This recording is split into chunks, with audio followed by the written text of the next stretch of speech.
There may be ghosts around. So scared. Did you see that? Oh my God. One castle, 7 ghosts. Will we find them? I saw it.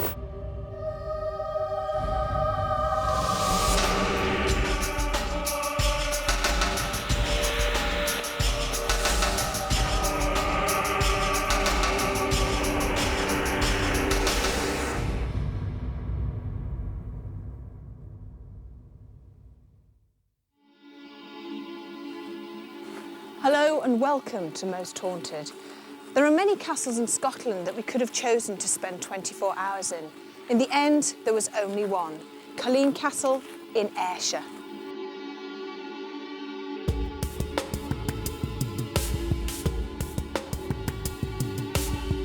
There are supposed to be 7 ghosts here, each with their own particular reason for lingering within the stone cold walls of Culzean Castle.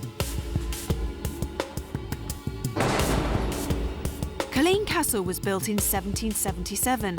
Although the original building dates back to 1165, it was a stronghold for the Clan Kennedy. Its location was ideal to fend off the invasion by the English, making it a key point of defence for the Scottish clansmen. The underground tunnels were used by smugglers to hide their bounty, and it's said ghostly tunes from a lost, lonely piper can be heard emerging from the depths of the cavernous labyrinth that lay beneath the castle.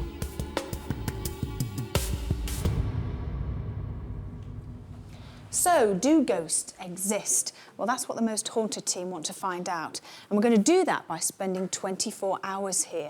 And these are the people that are going to be staying up all night to try and catch any paranormal activity. We've got Carl and Martin and the rest of the crew. Give us a wave. Hello. There they are. We've also enlisted the help of 2 experts who stand on the opposite sides of the paranormal spectrum.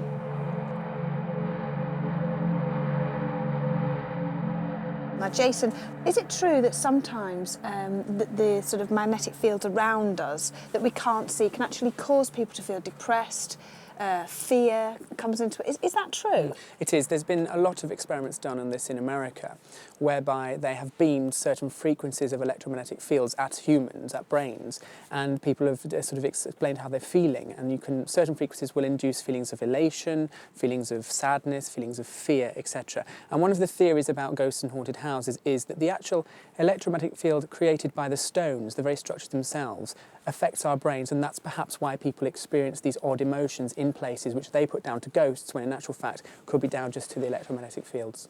What are you going to be doing tonight at Culzean Castle? Well, one of the main stories here at the Castle Yvette is a story of music being heard, and one of the ghosts is supposed to play bagpipes in the night. So we've got a tape recorder, just a basic audio recorder, which we'll set up and try and catch the ghostly sounds on. We're also going to use the EMF meter as usual, and also temperature cold spots have been noticed here before, so we're going to be using the ray gun as well to sort of locate those. We're also going to do an experiment with flour, and this is whereby we put a very light dusting of flour on top of surfaces, close the room off, go back later, and sometimes you get footprints, handprints, movements in the flour. So if there's no one's been in the room, then we know that there's something unusual, perhaps paranormal. When we turn the lights off, I imagine, I mean, I know how I feel, the fear factor goes up. Now, is that to do with the atmosphere, or is that purely because as children or whatever, we've always been sort of, most of us, afraid of the dark? Well, it's like you say, it goes back to very, very early days when people are scared of being alone in the dark. And the fear really comes from a fear of the unknown, what we don't understand, what we don't know. And when, of course, it's dark, we don't know what's around us. Something could touch you, you can't see it. So it's simply the fact that we don't know what's around us when it's dark, and that sort of induces that sort of fear factor that you're explaining. I'm quite prepared to accept that there may be ghosts around, but I've never met any here.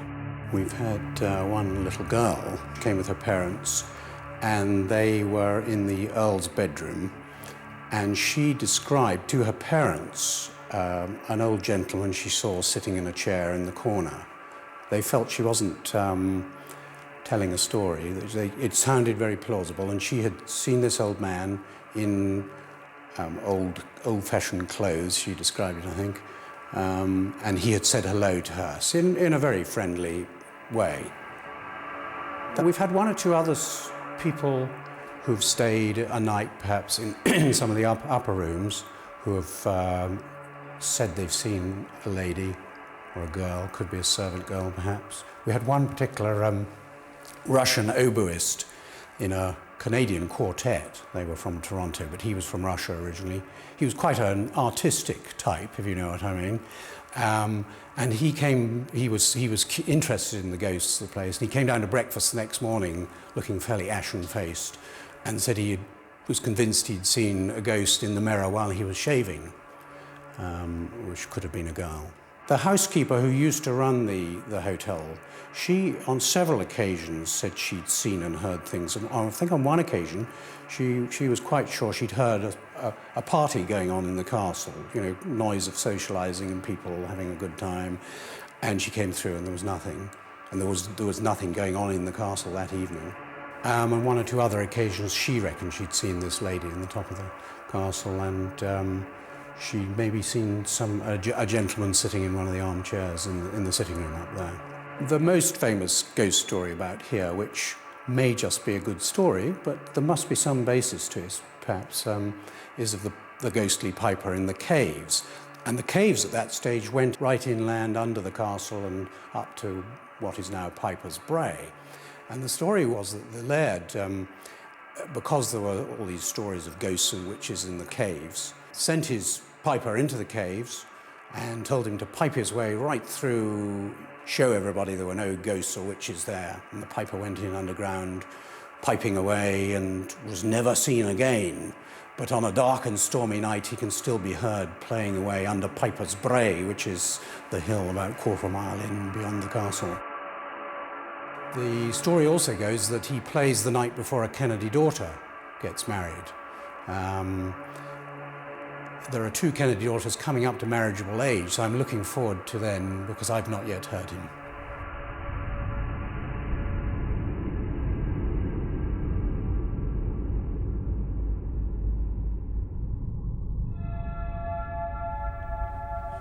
This staircase is a centrepiece for the whole of the castle.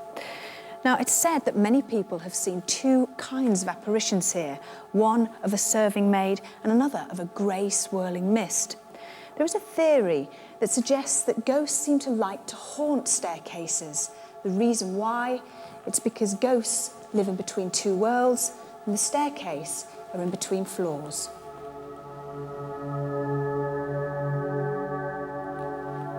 Well, this is the armoury room, and at one time or another, all the guns and swords were used in battle. Now, there's no supposed hauntings in this particular room, but you never know, something may happen tonight.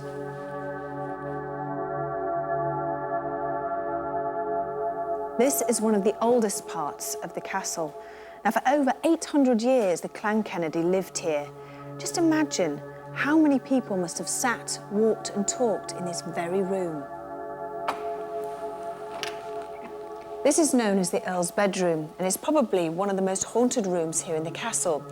Many people that stay here have a sense of being watched, and that's not just from the people in the portraits. Also, they hear strange noises, creaking noises, and those noises come from this chair.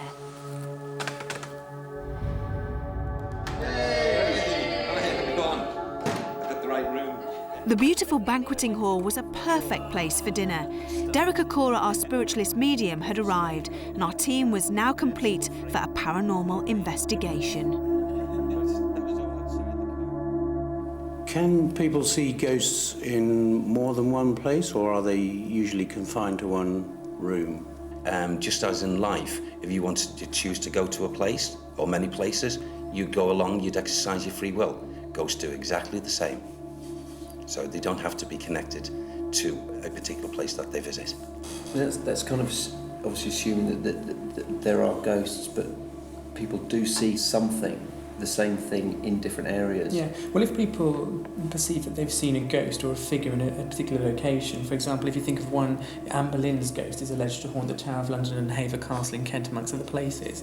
I think perhaps when people have seen a figure, that they are assuming it is Anne Boleyn or another important historical figure because of their associations with the particular location where they've seen it. It doesn't necessarily mean that it is Anne Boleyn. It's just how they perceive it. But do the places tend to be the places that that person would have gone to when they were alive? Or, well, have some connection with, yeah, either born there, died there, been there at some point. Reason that they may well have. Yeah, there's also another theory that ley lines, which there's a lot of sort of research been done into, that ghosts can move along ley lines very much like people move along roads. And so perhaps they sort of go along these ley lines as ghost highways and go on their ghost holidays. Assuming that ghosts are in between here and the great beyond, do they not still want to do and enjoy the things that they would have done when they were in the flesh? Well, from my understanding, and also explanations by Sam, my guide, the spirit people, no matter what dimension they're actually in visitation from, when they come into our atmosphere, they can take on a role of coming close to a person. That might be having a drink, you know, social drink, I suppose even a smoke, or even eating food.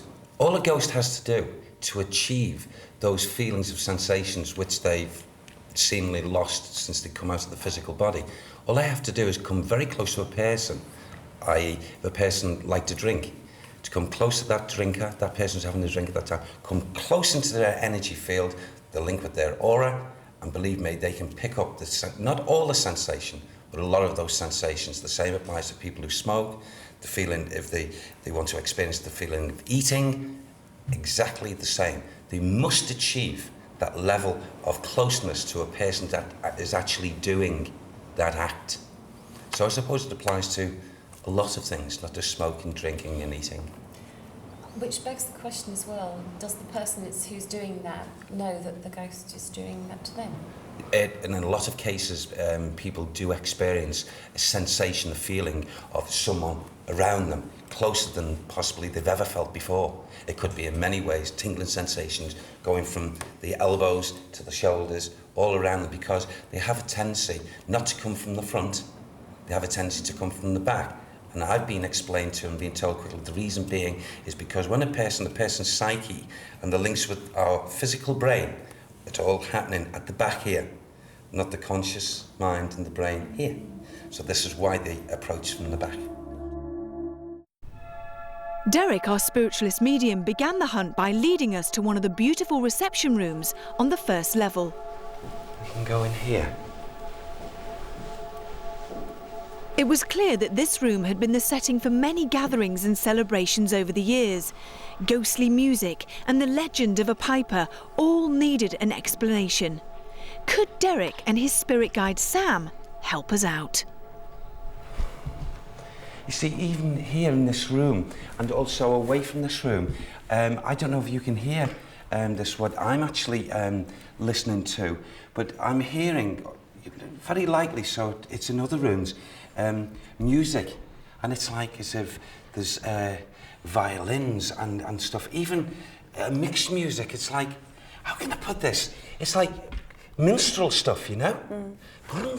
You know, and it's really, it makes me feel like as if, you know, I've got this thing of as if I want to dance to the music.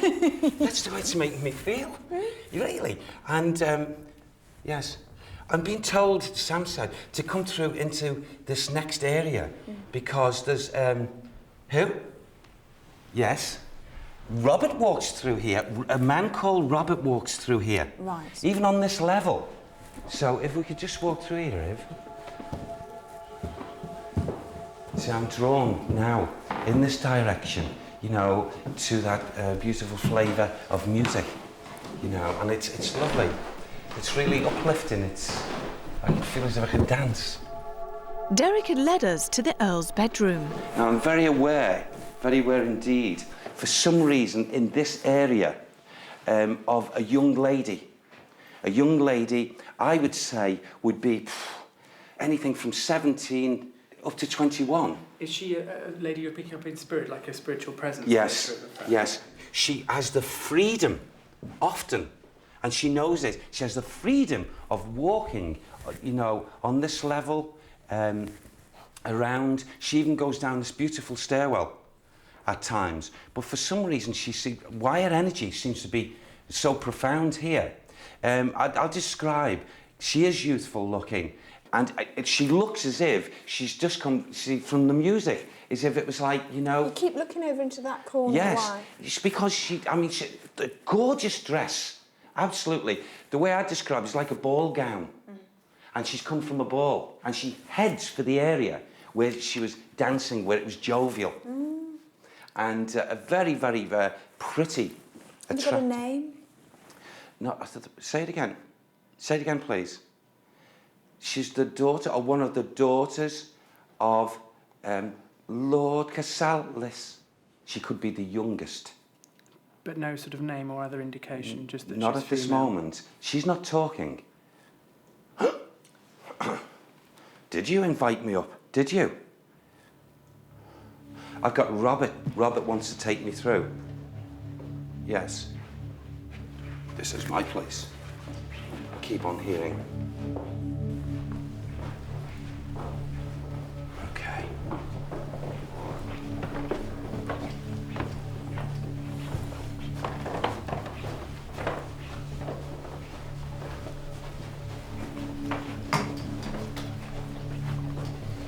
Oh, yeah. Yes. Okay, Yvette. Is he not Yeah, nice? everything's okay now. Who's He's this, just a little bit. Who's this Robert? Is he not? He's a very he's not a bad person, by any means. Thank you. Okay. I suppose this is his domain, and he wants to talk about this. He was very aware of the balls and all the great affairs that went on in this castle, and he was very aware, and he had guests, or he was part of guests. Yes. See, Sam, get me his name, please, if you can, please. Robert Adams, or is that surname, please? It's either Robert Adam or Robert Adams. And he resides here as a... He comes in, he's not here all the time. He comes in and has a look. He comes in and has a look. This lady is... she is one of the Kennedys. Oh, that's pronounced. Can we walk through? Yeah. It's okay, Yvette, honestly, because I feel this is kindredness. This is goodness. Good. Goodness for that. Okay, there's nothing negative here. Good.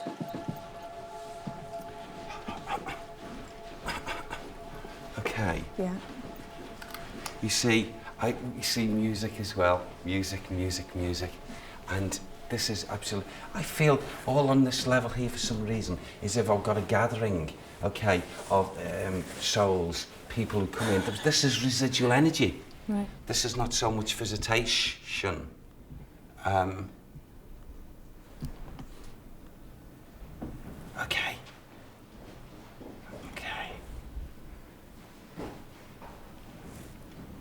There's a wild-looking dog down there by Rick. He looks... He's like, look at him. Look at the eyes. Forgive me. This one here, please, was a real... when he went on the hunt, this guy, he was nasty. Maybe he had to be nasty, or he was meant to be. And he looks like, to me, my physical eye, like one of those Irish big hounds. Wolfhounds, like that. But, you know, face. And the eyes, piercing. Who did the dog belong to? You know? I feel it's had something to do with Kennedy. Right. Kennedy. Okay. Thank you. Come on. There's Henry. Henry. And there's also James. There's James as well. James. I'm linking also on the same balance of the name Kennedy. Kennedy. Listen, do you hear that? No. Oh, wow. There's a piper. I can hear that from outside. That goes to a spiral staircase downstairs. Okay, I can hear a piper, and he's playing music. There is an alleged story, sort of legend really, to do with a piper haunting the environs of the castle. What does that mean, Sam? Why did you make me do that? Is that a wedding band? Okay. Yes. They're playing music, okay, to celebrate a wedding. And the piper, he's playing. Do you have a name? Do you have a name for the piper? Who was he? Who was he, Sam? Sam's talking about something. Is that a place? It must be a place called the Bray. The Bray. The piper walks the Bray. The piper likes the Bray. Donald likes the Bray. I get the name Donald. Okay. Donald McGregor. Gosh. A big man with red hair. There's no records because it's a story. He's real. He's real, all right. Tell him to play his pipes, then I'll believe it. Oh. Thank you. I feel the link with this joviality. It confused me a bit because I'm hearing two blends of music. Very strongly, the mixed violins and, you know, on the strings and whatever. And then I hear minstrels playing. You know, so it's two different levels that are coming in around me. But jovial. Yeah, no. Absolutely gorgeous, yes. Yeah.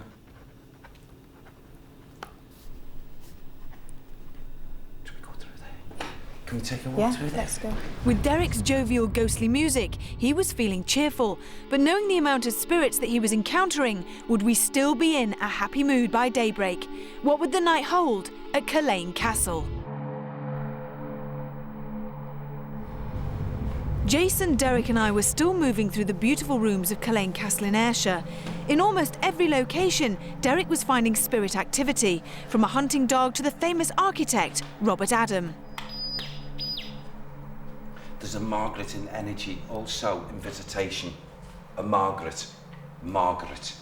In this room? Yeah, she comes in here. Where is she? Is she just around? She's just, I just pick up her energy and Sam says Margaret walks through here. She's not actually here at, you know, this precise actual time. But Margaret comes into this atmosphere. With respect to Sam, could you ask for Margaret's second name? Because Margaret is a very common name. Okay. I feel for some reason, you know, you know, this, a name that seems to be like just hit me in the back of my head here is like ringing time and time again. Kennedy, Kennedy, Kennedy, Kennedy, Kennedy. Kennedy! Someone shouts with, like, not anger, but... So it's Margaret Kennedy? I feel that's what it must be. Okay. The Kennedys are the main family name connected to the castle, going back to its, well, most of its history, right back to the beginning. Outside there? Just across the way? Thank you. I'm being made aware very strongly that witches and witchcraft was practiced. Where? In this area. Let's go way back. Is that 15th century? Go down. Okay. The foundations of this castle, before this new structure or something, in this area and associated witchcraft, forms of witchcraft. Why? I don't know. I honestly don't know. But witchcraft was very, very prevalent. Not with this building. Not with this, got to be emphasised. Not with this building. Well, when you said earlier about Robert Adam, I said to you that the castle had been remodelled, so there was a previous building on the site, yes, as I explained to you. Yes. And I also want to go back to a previous building and associated around the links with the caves of when the busyness of the caves and what was happening with the caves. And in that era, that time, witchcraft.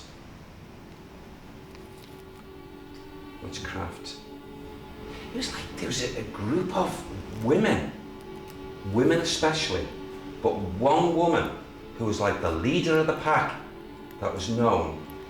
And Sam said she was made an example of. There was certainly a lot of activity for Derek, so perhaps by turning the lights off, the rest of the crew would experience something. Let's come in here, in this way. Okay? Right. I'll go first there, yeah. Everything's okay. Yeah, but where are we going? Yeah, we're going to up go here? upstairs, yeah. Are we? Yeah. All right. Okay. Go on then. Do you want to go first? Yeah. Okay. Everything's okay.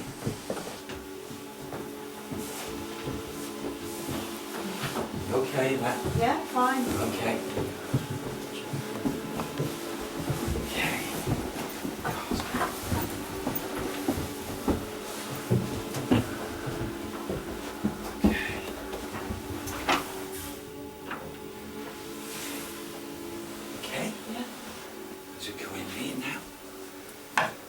Now, just as we come into this atmosphere now, Yvette, you see, earlier I heard voices, and I'm hearing voices again, like as if there's a conversation being struck, and it went from whisper into like a louder, more, if that's the right word, more clearer conversation. And you know, it's two women. And the strangest thing about it is this, that these two voices, just like the gentleman's voices, the men's voices, as if I'm listening to accents, and those accents are not Scottish, but American ladies' voices, and giggling, and you know, as if they were very happy, nothing negative about the, like very jovial. And I feel as if up in this area, these American ladies were used to, how can I put this, as if this was their area, and as if it belonged to them, or they were happy in this area, and they felt so comfortable and so happy in the time. And I'd like actually to go from this bedroom, I go a little bit further on, see if I can hear these men's voices. Men's voices? Yeah, and conversations. I prefer women's voices. Women are nice. Men. Well, Some men are nice. Oh, I know, I don't mean it like that. I just feel safer when there's women. I'd like to go in here. That's okay. That's it. Okay, I'll go in first. Okay. Now, again, I'm getting this like happy and joyous feeling and what have you, but coming in quickly, I'm getting the men's voices again, and happy conversations, and yet the reflections of mind I'm trying to link in with, is if, you know, I don't know if it's a feeling of happiness because it's like a presentation, or a feeling, the way I feel as if I've got recognition here. That recognition is for something, but I can't tell what it, I can't pinpoint it, but it's got something to do with the men folk. And one, I feel as if I've got one man who seems to have, if we come into the present day now, two people either side of him, big, burly people, burly men, and wherever this man walked, they would walk alongside him. You know, like we'd say in our modern day minders. Yeah. When a minder minds, Yes. you know, a particular, and I feel greatly important with this person, and yet I feel a good man, a just man, nothing negative about him, and I feel he was well liked, this man. Do you have a name for the man? Sam, can you give me that back, please? I keep on getting Dwight is given to me time and time again, and I want to feel with this man. He must have had like a military background or something, because I feel, as I felt earlier, I feel as if this man was a just man. There is a connection to General Eisenhower, who was given an apartment in the castle for recognition for his services during the Second World War. But it wasn't these rooms here. No. I feel his essence, okay? He's not in visitation. He's not spirit body coming here. I just feel the residual of the conditions with this person, Dwight, a very just man, very, very strong links, American, and also if this is the case of this man, Eisenhower, I feel as if this must be him, very strongly. Okay. And I feel the women folk were connected to him, okay? Right, okay. Very strongly. Right, I've got this idea, which most of the crew probably won't like, but what I would like to do is separate the boys and the girls, and it's something I've always wanted to do. I want to see the difference, how people react to fear. Okay. So I'd like to put all the boys in one particular place or room and the girls in another, and just see what happens, if anything happens. So which rooms would you suggest for the boys? Well, there's two rooms really that we should concentrate on if we're going to just have the two areas, and that would probably be the Earl's bedroom, where there's allegedly some phenomena occurring, and also perhaps even where we are here, the oval staircase, again, lots of different things reported here, so probably those two areas. Okay, all happy to do that? Yeah. Are you brave enough to go on your own? No, I'm not. Someone's coming with me. Come on then. How were they going to react to being in the dark in an old haunted castle? The boys stayed on the staircase and the girls went to the most haunted room, the Earl's bedroom. Okay, we've got the girlies. We've got Marcel, we've got Angle, and of course Bev and me. Okay, right, we're ready to go into this room. Right, why am I going in first? This is so not like me. I can't see a thing in here. Okay. Yeah, we can sit on the bed. Get comfy. It's fine when you're with lots of people, isn't it?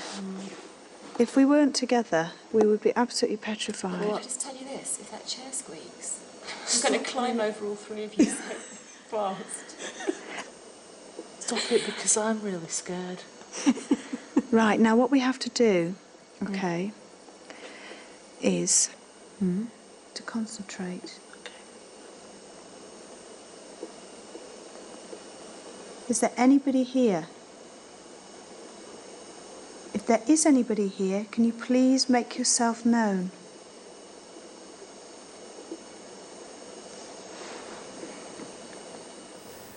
I want to see something as much as anyone else here, but I'm looking at it with a different eye, a much more critical eye than perhaps most of the team are. More of an open view and everything.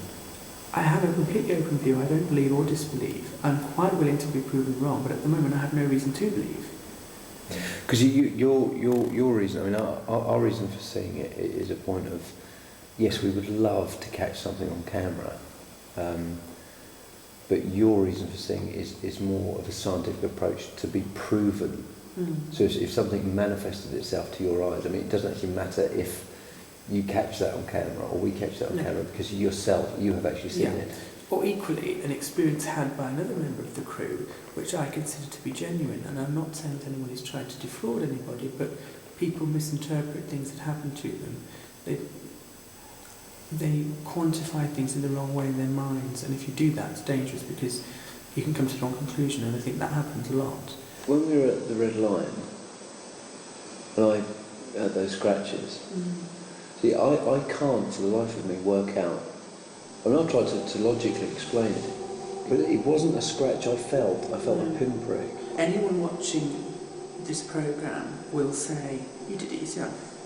And that's the only possible explanation. I don't believe that, and as I said to Rick, what's interesting is if a crew member has experience that I consider to be legitimate. I consider yours to be real. I have no reason whatsoever to question you. I can't explain it. It was unusual. It happened in a room where other experiences were occurring, including things on camera, and including a sound which I heard and something thrown at me. I can't explain it. And it was unusual. It is unexplained. I mean, that's specifically where... It's also quite frightening, I have to say, that sort of changed my opinion, because I've never, ever, in the 10 years I've been doing this work, found or been involved with a case where that's happened to somebody while I've been with them. I've seen people have photographs of wounds and injuries caused allegedly by spirits and ghosts, but I've never been in that kind of environment where it's potentially going to happen to me. And it did make me sort of think about it in a different way, sort of that it sort of put a different level, a different angle, so almost like you have to be a bit wary of these alleged spirits or ghosts, or whatever they are, or whatever caused that wound to you, whatever it was, could potentially do something worse to you or anybody else. Doesn't mean it's paranormal, it means we can't explain it at the moment. Is there sort of a lot of cases, sort of, what you've heard of, similar to that? I know you just mentioned about people getting pushed and stuff. Sort of. No, there are cases on record of people being attacked, if you like, and wounded by spirits or alleged ghost, poltergeist, blah blah blah, call them whatever you want to call it, things happening to people where they get hurt. That does happen. There isn't many of them, they're very rare, but there are lots on record. Why do you think then that poltergeists, some people would want to do that? I mean, what would be their... Well, I can't speculate why a poltergeist might want to hurt somebody, because I don't really believe in poltergeist.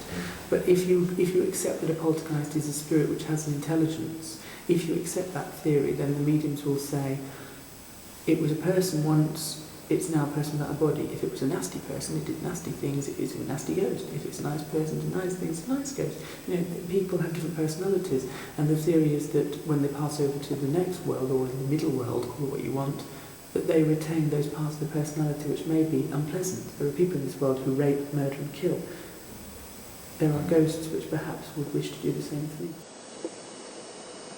This is the room that's got a lot of activity in it.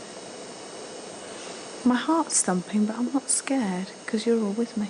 I'm scared. Are you? Yeah. There's nobody there, but it's just the How idea. do you know there's nobody there? Oh, orbs. There we go. If there's anybody here who wants to make themselves known, can you please make yourself known to us? To show us that... What's the matter? What's the matter? What's the matter? What's the matter, Marcel? What's the matter? Calm down, what's the matter? I saw a light on the picture, I swear I saw a light on the picture. I swear I saw something, I swear. It's not... Oh, there! Oh, yes! Did you see it? Oh my God. My heart is going. I'm so scared. That was so distinct. There's more of those. Are you still here? If you're still here... Oh my God. Did you see that? Oh, wow. Thank you so very much. Oh, thank you. And again, please, more. Can you please show us more? I bet I've gone cold. No, you're all right. Come on, please. This is brilliant. Thank you so much. No, it was a massive orb. This is fantastic. The picture of the lady seemed to be the main place where the so-called orbs were being caught on camera. We have no idea what this particular moving light is, and in the absence of any plausible explanation, have we caught for the first time that we know of in television history a spirit trying to show itself on camera? These things, which are termed orbs simply because of their shape, are only caught in night vision. No, that's a lie. They have been caught, but very rarely in normal camera. They are only caught in places where ghosts have been seen or paranormal events occur. That doesn't mean that they are ghosts. It leads me to think that they will be connected in some way to ghosts. I quite admire your objectivity, I have to say. And I have to apologise to you just for being so hysterical when I first entered the room. What's the worst thing that can happen? There's really nothing to be scared of. Carl, he got scratched. That was a flash and he got in the room. Where? Where? Where? There's another one. Where? I saw it. I saw it. What? Where? Talk to me. What? Oh my God, darling, what? No, it's it's like a sensor. What sensor? There's a flashing light on the ceiling, alright, and it's very constant, don't know. Oh, Marcel! Like I said, the scariest thing in this room is Marcel jumping. What do you think the girls possibly would see if there was anything? If there was any good. No, it's not. One thing I think we need to get straight in these investigations is people have to know what they're looking at, because that is a prime example. What was it? I didn't actually see. All it is the flash on the burglar sensors, the movement sensors and the burglar alarms. We're looking for ghosts, and yes, you spot the sensor. Sorry, it just looked... But people spot them all the time. I mean, we had one earlier on. I have to say, actually, there is a sensor light in the room where the girls are. People are getting carried away, and I think the desire to want something to happen is too much. We want it so much that we're looking for every little thing, and oh my God, there's ghosts everywhere. And obviously that's a complete load of nonsense. I think we did incredibly well, and for me and Marcel especially, because we are the biggest wussies going. But what we caught on camera, I think, is really good. I'd love to see that big white light that was over by the picture. I'd love to see what that actually looked like, because I saw it, and that to me was just amazing. It was exciting. I've seen some orbs. From the sound of your voice, it did seem to be responding. Definitely. It happened more as you talked more and as you got more excited. It seemed that it was listening more to Yvette than to anyone of us. Maybe like it recognised your voice, or it liked your voice. After spending 2 hours in the Earl's bedroom, we left excited with the orbs and the unexplained light we had caught on camera. The boys, however, after spending their time on the staircase, had seen nothing. Some had returned to the Earl's bedroom in the hope that they too could catch some spiritual activity on camera, but to no avail.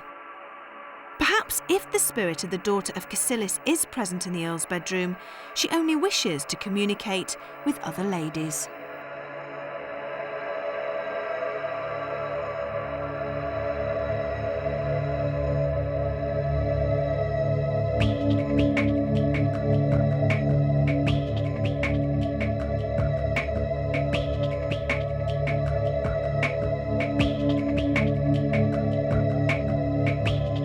I think it's important to realise with the experiment that we had 3 or 4 girls in one room and 6 or 7 guys in another room. So the amount of people was drastically different, and of course the safety in numbers. So the feelings of people in a big group are going to be less frightening than the people in a smaller group. So I think that's important. However, they did catch the orbs of light, the anomalies on camera in the bedroom, the Earl's bedroom.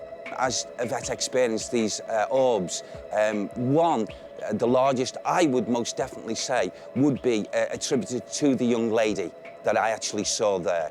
Even though I wasn't actually watching, I would say if this large orb come towards Yvette, and that was showing Yvette this young lady saying, hey, you know, you're most welcome, we're glad that you're here. We did pick up on the sort of legend or story of a piper haunting the area of the castle, but it's not actually within the building. It's an area called Piper's Bray over there, so it's not a ghost that's alleged to haunt the building itself. When I first arrived here, Sam did make me aware at the beginning, even before the investigation, and took me in mind to caves. And I felt, yeah, this has got to be a most active place. It would be very interesting if we could get down there sometime and really dig our teeth into it, because I'm sure if we were down there, the activity would become explosive. Well, obviously, it's got all the Hammer horror criteria that you want. It's got its castellated turrets and battlements, and it's got its creaking doors and secret passageways. All of those things add up to a typical haunted house. And once again, I think a little bit of mass hysteria and over-expectation took over on a part of many crew members. I tried to remain level-headed here, and I think I managed to do that, but perhaps a few other people didn't, and they got a bit spooked by perhaps nothing more than shadows in the dark. In my opinion, Culzean Castle is quite unique as far as being haunted and also packed with different residual energy. The mixture, you know, most unusual to get a Scottish and American flavour intertwined in with each other. It's quite exceptional to me, that. First of its kind. Spending 24 hours in a beautiful castle steeped in history was interesting for some, exciting for others, and fearful for a few. Stop it, because I'm really scared. Oh my God. Oh my God. I saw it. Sleep tight.